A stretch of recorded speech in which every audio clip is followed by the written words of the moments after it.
A ver, pensemos en esto por un segundo. ¿Cómo es posible que una misma persona sea vista como el filántropo más grande de la historia de Estados Unidos y a la vez como el monopolista más cruel y calculador? Es que la figura de John D. Rockefeller es todo un rompecabezas, un legado que, incluso hoy, divide las opiniones de una manera brutal. La historia de Rockefeller es como si fueran dos cuentos completamente distintos. Por un lado, tenemos al genio, al innovador que levantó un imperio y luego regaló su fortuna para causas nobles. Pero por otro lado, como una sombra, está el depredador corporativo, el hombre cuyas tácticas se convirtieron en sinónimo de avaricia. Parecen dos personas diferentes, ¿verdad? Bueno, para tratar de entender este lío, vamos a seguir un camino claro. Primero, la paradoja de su figura. Luego, cómo construyó su imperio. Veremos la reacción que provocó, las acusaciones más extremas que se han hecho sobre él y, al final, cómo se sigue debatiendo su legado. Empecemos entonces por el corazón del asunto.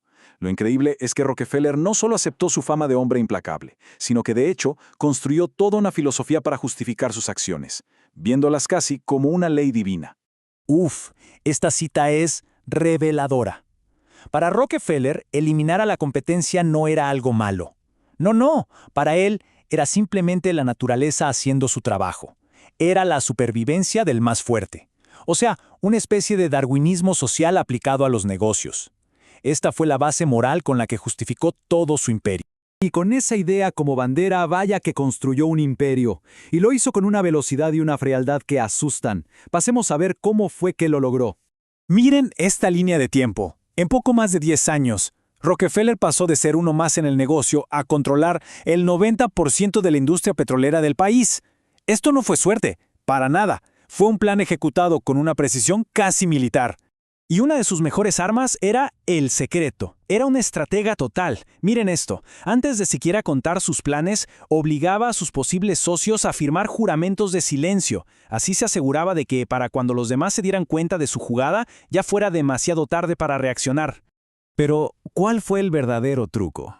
La jugada maestra que le dio la ventaja definitiva fueron los ferrocarriles. Como Standard Oil era el cliente más grande, negociaba en secreto tarifas de transporte muchísimo más baratas que las de los demás. Esta ventaja que nadie más veía simplemente ahogaba a las empresas pequeñas. No había forma de competir. Claro, tanta agresividad y tanto poder no podían pasar desapercibidos por siempre. El dominio total de Rockefeller terminó generando una reacción masiva, que a la larga cambiaría las reglas del juego para todos en Estados Unidos. Y la persona que encendió esa mecha fue la periodista Ida Tarbell. Con una paciencia increíble, investigó y publicó todo el entramado de Standard Oil.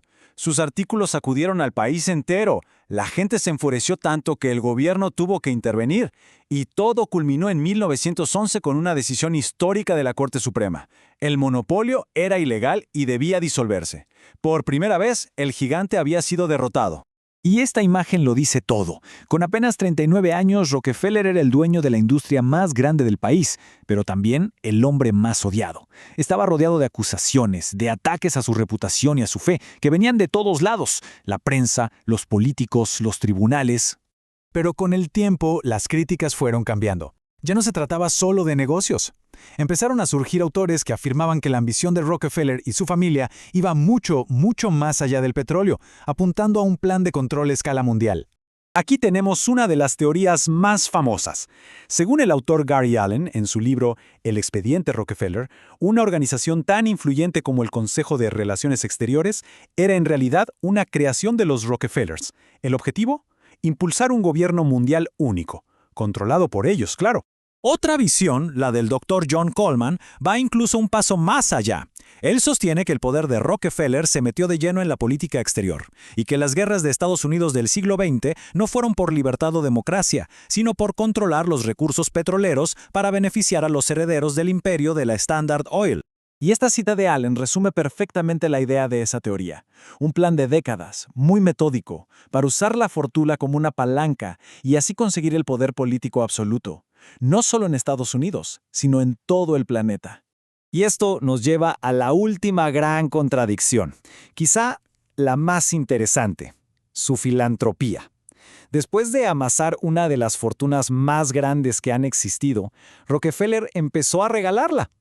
Pero la pregunta del millón es: ¿Por qué? ¿Con qué intención? Es que las cifras son de otro mundo. Miren este gráfico, que es solo una parte de sus donaciones hasta 1928. Con ese dinero se financiaron desde campañas para erradicar enfermedades hasta la creación de universidades enteras.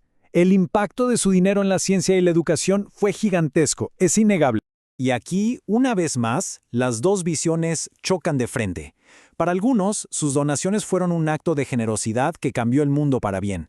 Para otros, como Gary Allen, era solo la misma estrategia de siempre, pero con otra máscara. Usar la caridad para ganar influencia y control. Básicamente, una forma más sutil de seguir con su plan de dominio. Esta defensa de la época resume el dilema a la perfección. ¿El dinero conseguido de forma cruel puede volverse bueno si se usa para buenas causas? ¿El fin justifica los medios? Es un debate que ya existía en su propio tiempo y que sigue hasta hoy.